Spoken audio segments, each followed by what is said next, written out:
My guest today is Stephanie Kohler-Pagan, and she is with Lory's Place. Stephanie, it's always great to talk to you. It's been a while since we had a chat to talk about some of the great things you guys have going on at Lory's Place. So I always like to do this with anybody I talk to from any organization, no matter how long they've been around.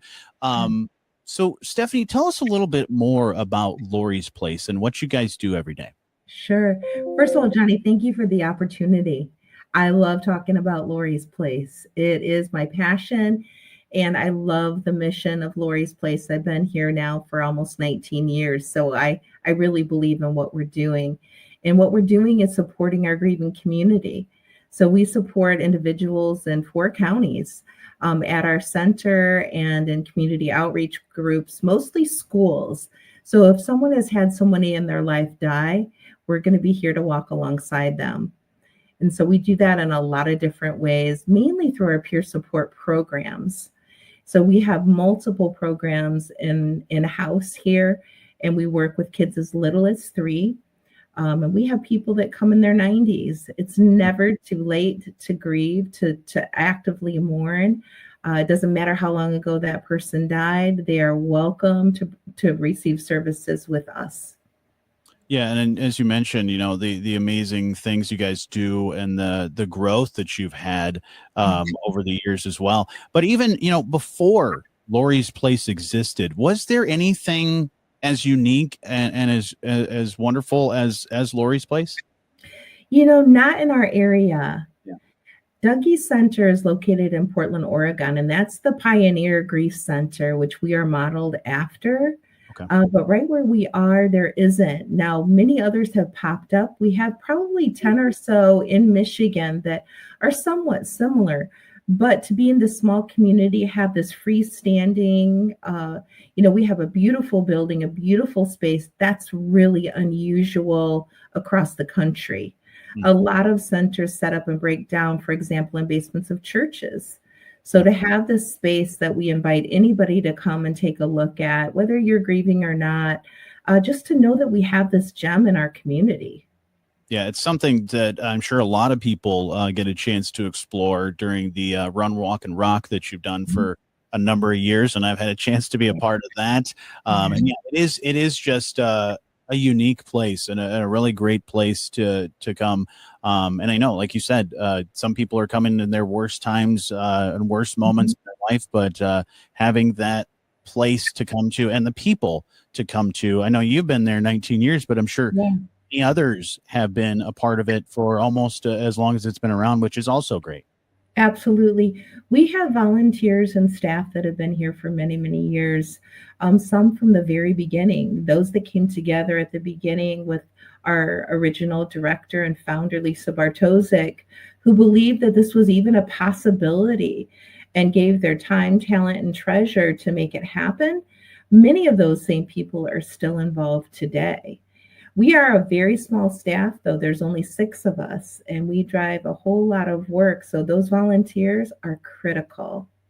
Yeah. And we talked about this, in the news and when this happened of you guys kind of making a shift to be sort of on your own because you had been part of Corewell and then now sort of on your own. Talk about how that all works and how it's been the past few months or so that you guys have been doing this.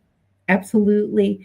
So Lory's Place has always been a part of an organization. So in the beginning, it was a part of what was then called Hospice at Home, which became Caring Circle. And then that combined with Lakeland, Spectrum, Corewell.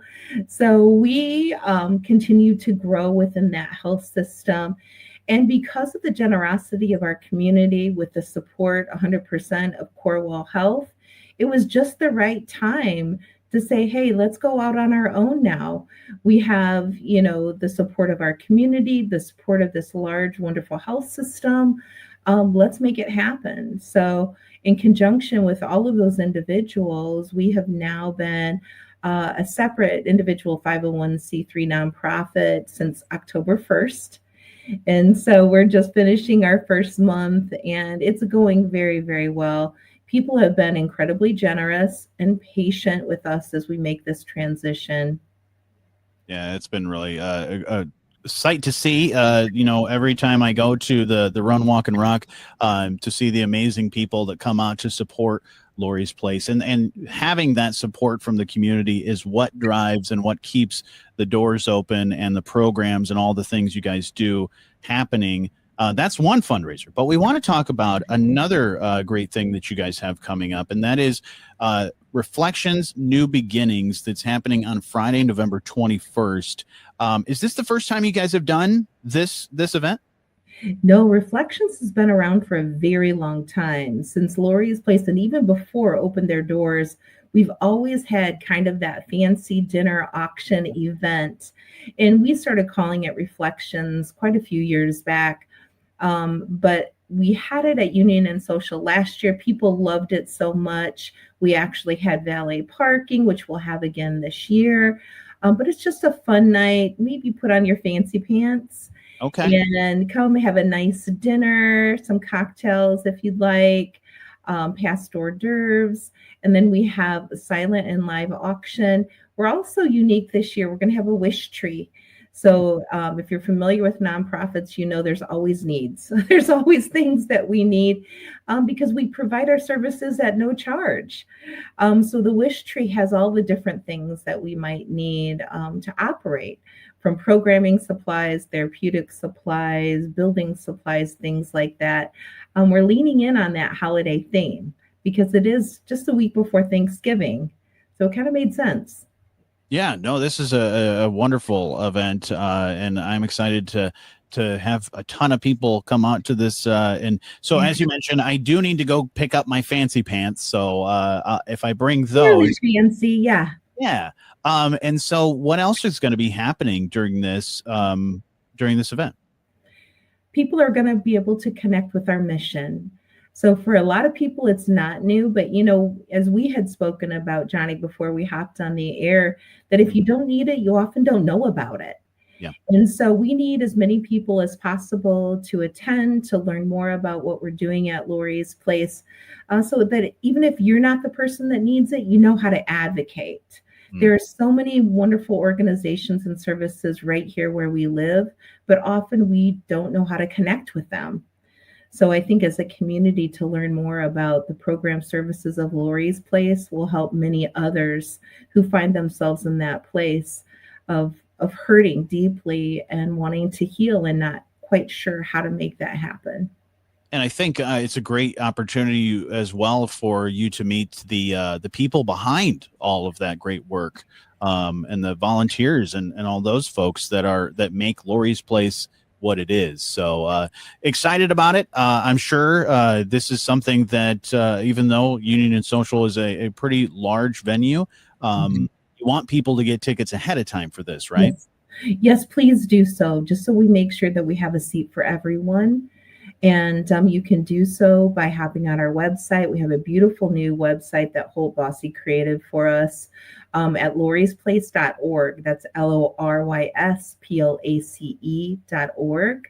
It's very easy to navigate, and you'll find the reflections located right there that you can get tickets, you can sponsor, a lot of different options there. And if you can't attend and you'd still like to donate, there's a space for that as well.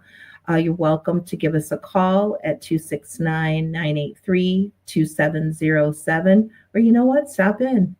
We'd be happy to chat with you. Absolutely. Friday, November 21st, Union and Social, downtown St. Joe. And as you said, a fancy pants event, but a great way for you to hang out with some great people, have some good food, but also, as you said, learn more about the mission of Lory's Place. And you mentioned sponsors and being involved in that way. Would you like to highlight some of the amazing sponsors and supporters for this event? Absolutely. Well, first of all, Midwest Family Broadcasting is always an incredible sponsor for us. We so appreciate the collaboration that we have with them. We have many other sponsors, the McLaughlin Family Foundation, which is our lead sponsor for Run, Walk, Rock. Mary Pete and Paul and her family are wonderful sponsors. Don Hodgman and his family, also great sponsors. We have the Cornwall Health Foundation that will be with us and sponsoring for that evening. Many people truly come behind this event to make it successful. Absolutely. Again, if we want to learn more about this and more importantly, get tickets for this event that's happening Friday, November 21st, that's Reflections, New Beginnings with Lory's Place. Stephanie, where do we go? You can go to Lory's Place website at lorysplace.org. You can give us a call at 983-2707 or just stop in. All right, Stephanie, as always, great to see you and great to chat with you. Great to talk with you, Johnny. I always love our time together. Thanks so much.